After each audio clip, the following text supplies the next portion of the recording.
ಎಲ್ರಿಗೂ ನಮಸ್ಕಾರ. ಬನ್ನಿ ನಾವು ಇವತ್ತು ಮನೇಲಿ ಪಡ್ಡನ್ನು ಪರ್ಫೆಕ್ಟಾದ ಪಡ್ಡನ್ನು ಹೇಗೆ ಮಾಡ್ಕೊಳ್ಳೋದು ಅಂತ ತಿಳ್ಕೊಳ್ಳೋಣ. ಅದಕ್ಕಿಂತ ಮುಂಚೆ ಚಾನಲ್ನ ಸಬ್ಸ್ಕ್ರೈಬ್ ಮಾಡ್ಕೊಳ್ಳಿ. ನೋಡಿ, ನಾನು ಈ ರೀತಿ 2 ಗ್ಲಾಸ್ ಅಷ್ಟು ರೇಷನ್ ಅಕ್ಕಿ ಬರುತ್ತಲ್ಲ, ಆ ರೇಷನ್ ಅಕ್ಕಿನ ತೊಗೊಂಡಿದ್ದೀನಿ. 2 ಗ್ಲಾಸ್ ಅಷ್ಟು ರೇಷನ್ ಅಕ್ಕಿನ ನಾನು ಹಾಕ್ಕೊಳ್ತಾ ಇದ್ದೀನಿ. ನಾವು ಮುಂಚೆ ನಾಳೆ ಮಾಡ್ತೀವಿ ಅಂತ ಅಂದಾಗ ಅದ್ರ ಹಿಂದಿನ ದಿವಸ ನಾವು ಈ ರೀತಿ ಪ್ರಿಪರೇಷನ್ನ ಮಾಡ್ಕೊಳ್ಬೇಕು. ನೋಡಿ, ನಾನು ತೋರಿಸ್ತಾ ಇರುವ ಹಾಗೆ ಈ ಗ್ಲಾಸಿಂದ 2 ಗ್ಲಾಸ್ ಅಕ್ಕಿ ಹಾಕ್ಕೊಂಡಿದ್ದೀನಿ. ಮತ್ತು ಅದೇ ಗ್ಲಾಸಲ್ಲೇ 2 ಗ್ಲಾಸ್ಗೆ 1/4 ಗ್ಲಾಸ್ಗಿಂತ ಒಂಚೂರು ಹೆಚ್ಚಿಗೆ, ಸ್ವಲ್ಪ ಹೆಚ್ಚಿಗೆ ಆಗೋಷ್ಟು ಉದ್ದಿನ ಕಾಳು ತೊಗೊಂಡಿದ್ದೀನಿ. ಬೇಳೆಗಿಂತ ಕಾಳು ತೊಗೊಳ್ಳಿ, ತುಂಬಾ ಚೆನ್ನಾಗಿ ಬರುತ್ತೆ. ನೀವೆಲ್ಲನೂ ಬೇರೆ ಬೇರೆ ನೆನೆಸೋದಕ್ಕಿಂತ ಒಂದೇ ಕಡೆ ಎಲ್ಲನೂ ನೆನೆಸ್ಕೊಳ್ಬೇಕು. ನೋಡಿ, ಇಷ್ಟು ತೊಗರಿಬೇಳೆ ಹಾಕ್ಕೊಂಡು ಎಲ್ಲನೂ ಮಿಕ್ಸ್ ಮಾಡಿ ನಾನು ವಾಶ್ ಮಾಡ್ಕೊಳ್ತಾ ಇದ್ದೀನಿ. ನೋಡಿ, ಈ ಥರ 3ರಿಂದ 4 ಸತಿ ತೊಳೆದ ಮೇಲೆ ನೀರು ಹಾಕಿ ನಾನು ನೆನೆಸೋಕ್ಕೆ ಇಟ್ಟಿದ್ದೀನಿ. ಈ ಥರ ಹಿಂದಿನ ದಿವಸನೇ ಬೆಳಗ್ಗೆನೇ ನೀವು ಮಾಡಬೇಕು. ನೆನೆದಷ್ಟು ತುಂಬ ಚೆನ್ನಾಗಿ ಬರುತ್ತೆ. ನೋಡಿ, 1 ಬೌಲಷ್ಟು ಅವಲಕ್ಕಿ ತೊಗೊಳ್ತಾ ಇದ್ದೀನಿ ನಾನು. ಅನ್ನನೂ ಹಾಕ್ಬೋದು, ಬಟ್ ನಾನು ಅವಲಕ್ಕಿ ಹಾಕ್ಕೊಳ್ತಿದ್ದೀನಿ. ಅವಲಕ್ಕಿ ಹಾಕೋದ್ರಿಂದ ತುಂಬಾ ಪರ್ಫೆಕ್ಟಾಗಿ ಸ್ಮೂತ್ ಆದಂಥ ಮೆದುವಾಗಂಥ ಪಡ್ಡು ನಮಗೆ ಮೇಲ್ಗಡೆ ಕ್ರಿಸ್ಪಿ, ಒಳಗಡೆ ಮೆದುವಾಗಿರುತ್ತೆ.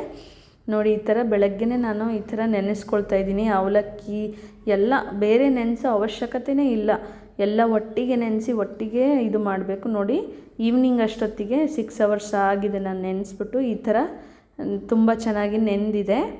ನಾನು ಇದನ್ನು ನೀಟಾಗಿ ಇನ್ನೊಂದ್ಸಲಿ ವಾಶ್ ಮಾಡಿಕೊಂಡು ಎಲ್ಲ ನೀರು ತೆಗೆದುಕೊಂಡು ನಾನು ಮಿಕ್ಸಿ ಜಾರ್ಗೆ ಹಾಕ್ಕೊಳ್ತಾ ಇದ್ದೀನಿ. ನೋಡಿ, ಈ ಥರ ಮಿಕ್ಸಿ ಜಾರ್ ತೊಗೊಂಡು ನಾವೇನೇನೆಲ್ಲ ಇದು ಮಾಡಿದ್ವಲ್ಲ ಅದನ್ನು ಮಿಕ್ಸಿ ಜಾರ್ಗೆ ಹಾಕ್ಕೊಳ್ಬೇಕು. ಹಾಕ್ಕೊಂಡ್ಬಿಟ್ಟು ಇದಕ್ಕೆ ರುಬ್ಬಬೇಕಾದ್ರೆ ತುಂಬಾ ನೀರು ಹಾಕಬಾರ್ದು. ನಮ್ಮ ದೋಸೆ ಹಿಟ್ಟು ಮಾಡ್ತೀವಲ್ಲ ಆ ಥರ ಮಾಡೋಂಗಿಲ್ಲ. ಅದಕ್ಕಿಂತ ಸ್ವಲ್ಪ ದಪ್ಪವಾಗಿಯೇ ಬರಬೇಕು ನಮ್ಮದು ಕನ್ಸಿಸ್ಟೆನ್ಸಿಗೆ. ಕಡಿಮೆ ನೀರು ಹಾಕ್ಕೊಂಡು ನೀವು ಮಿಕ್ಸಿ ಮಾಡ್ಕೋಬೇಕು. ನೋಡಿ, ನಾನು ಈ ಥರ ತೋರಿಸ್ತೀನಿ ಇವಾಗ ಮಾಡಿಬಿಟ್ಟು, ನೀವು ನೋಡ್ಕೊಳ್ಳಿ ಯಾವ ರೀತಿಯಾಗಿ ಕನ್ಸಿಸ್ಟೆಂಟಾಗಿರಬೇಕು ಅಂತ ಹೇಳಿ. ನೋಡಿ, ಈ ಥರ ಎತ್ತಿ ನೀವು ಈ ಥರ ಮಾಡಿದ್ರೆ ತುಂಬ ದಪ್ಪ ಲೇಯರ್ ಕೆಳಗಡೆ ಬೀಳಬೇಕು. ಆ ಥರ ನೀವು ಮಾಡ್ಕೋಬೇಕು, ನೀರು ಥರ ಬೀಳಬಾರ್ದು. ನೋಡಿ, ಈ ಥರ ನಾನು ಎಲ್ಲದನ್ನು ರುಬ್ಬಿ ಈ ಥರ ಒಂದು ಪಾತ್ರೆಗೆ ತೆಗೆದುಕೊಳ್ತಾ ಇದ್ದೀನಿ. ನೋಡಿದ್ರಲ್ಲ, ಈ ಥರ ನಾವು ಎತ್ತಿದ್ರೆ ಈ ಥರ ದಪ್ಪನಾಗಿ ಲೇಯರ್ ಬೀಳಬೇಕು. ಅದೇ ಕನ್ಸಿಸ್ಟೆನ್ಸಿ. ನೋಡಿ, ಎಲ್ಲದನ್ನು ರುಬ್ಬಿಟ್ಕೊಂಡು ಈ ಥರ ಕನ್ಸಿಸ್ಟೆನ್ಸಿ ಬಂದಿದೆ ನಮ್ಮದು. ಎಲ್ಲ ರುಬ್ಬಿಕೊಂಡಾದ್ಮೇಲೆ ಅದನ್ನು ನಾವೇನು ಮಾಡಬೇಕು, ಮುಚ್ಚಿ ಪಾತ್ರೆನ ಇಟ್ಕೋಬೇಕು. ನೋಡಿ, ಈ ಥರ ಮುಚ್ಚಿಟ್ಕೊಂಡಿದ್ದೀನಿ. ನೆಕ್ಸ್ಟ್ ಬೆಳಗ್ಗೆ ನೋಡಿ, ಈ ಥರ ತೆಗೆದಾಗ ನಮ್ಮದು ಪಡ್ಡಿನ ಹಿಟ್ಟೇನಿತ್ತಲ್ಲ ಅದು ತುಂಬ ಉಬ್ಬಿ ಮೇಲ್ಗಡೆ ಬಂದಿದೆ. ತುಂಬಾ ಚೆನ್ನಾಗಿ ಬಂದಿದೆ. ನೋಡಿ, ಈ ಥರ ಸೌಟಲ್ಲಿ ಅಲ್ಲಾಡಿಸಿದಾಗ ಎಷ್ಟು ಬಬಲ್ ಎಲ್ಲ ಬಂದಿದೆ. ನೀಟಾಗಿ ಅದು ಹದ ಚೆನ್ನಾಗಿ ಬಂದಿದೆ ಅಂತ ಹೇಳಿ. ನೋಡಿ, ಈ ಥರ ಎಲ್ಲ ನೀಟಾಗಿ ಮೇಲೆ ಕೆಳಗೆ ಕಲಿಸ್ಕೊಳ್ಬೇಕು. ಇವಾಗ ನೀಟಾಗಿ ಕಲಿಸ್ಕೊಂಡ್ಬಿಟ್ಟು ಈ ಥರ ನೋಡಿ, ಈ ಥರ ಕನ್ಸಿಸ್ಟೆನ್ಸಿ ಬಂದಿದೆ. ಇವಾಗ ನೀಟಾಗಿ ಕಲಿಸ್ಕೊಂಡು ನಾವು ಇದೇ ಟೈಮಲ್ಲಿ ಅಡುಗೆ ಸೋಡಾ ಮತ್ತು ಉಪ್ಪನ್ನು ಎರಡೂ ನಾನು ಇದೇ ಟೈಮಲ್ಲೇ ಹಾಕಿ ನೀಟಾಗಿ ಕಲಿಸ್ಕೊಳ್ತಾ ಇದ್ದೀನಿ.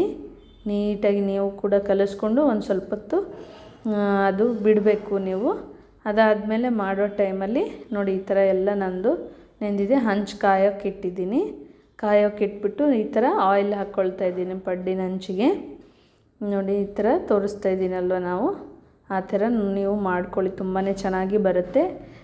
ನೀವು ಒಳ್ಳೆ ರೆಸಿಪೀಸ್, ಇನ್ನೂ ಚೆನ್ನಾಗಿರೋ ರೆಸಿಪೀಸ್ ಬೇಕು ಅಂತ ಅಂದರೆ, ನಾನು ಯಾವ ರೀತಿ ಮಾಡ್ತೀನಿ ಅನ್ನೋದು ನಿಮಗೂ ಗೊತ್ತಾಗಬೇಕು ಅಂದರೆ ದಯವಿಟ್ಟು ನನ್ನ ಚಾನಲ್ನ ಎಲ್ಲರೂ ಸಬ್ಸ್ಕ್ರೈಬ್ ಮಾಡಿಕೊಂಡು ನೋಡಿ ಅಂತ ಹೇಳ್ತೀನಿ.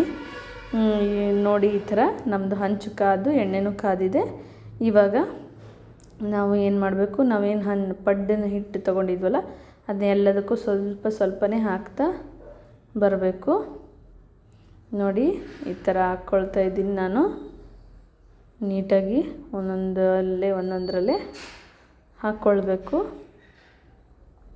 ನೋಡಿ, ಈ ಥರ ಹಾಕ್ಕೊಳ್ತಾ ಇದ್ದೀನಿ.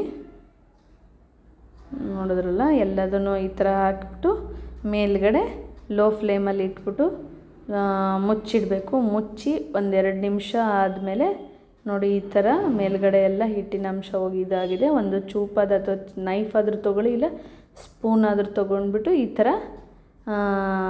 ಇದು ಮಾಡ್ಕೊಳ್ಳಿ. ಇನ್ನೊಂದು ಕಡೆ ತಿರುಗಿಸಿ ನೀಟಾಗಿ ಬೇಯಿಸ್ಕೊಳ್ಳಿ. ನೋಡಿ ಈ ಥರ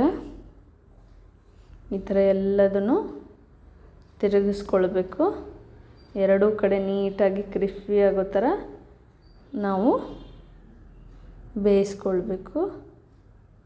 ನೋಡಿ ಈ ಥರ ಎಲ್ಲದು ಈ ಥರ ಒಂದು ರೌಂಡು ಎಲ್ಲ ಅಲ್ಲಿ ಬೇಯ್ದ ಮೇಲೆ ಈ ಥರ ರೆಡಿಯಾಗಿದೆ ನಮ್ಮ ಪಡ್ಡು. ನಾವು ಇದನ್ನು ಈ ಥರ ಎರಡೂ ಕಡೆ ನೀಟಾಗಿ ನಮ್ಗೆ ಯಾವ ರೀತಿ ಬೇಕೋ ಆ ಥರ ಬೇಯಿಸ್ಕೊಂಡು ಕ್ರಿಸ್ಪಿ ಆಗೋ ಥರ ಮಾಡಿಕೊಂಡು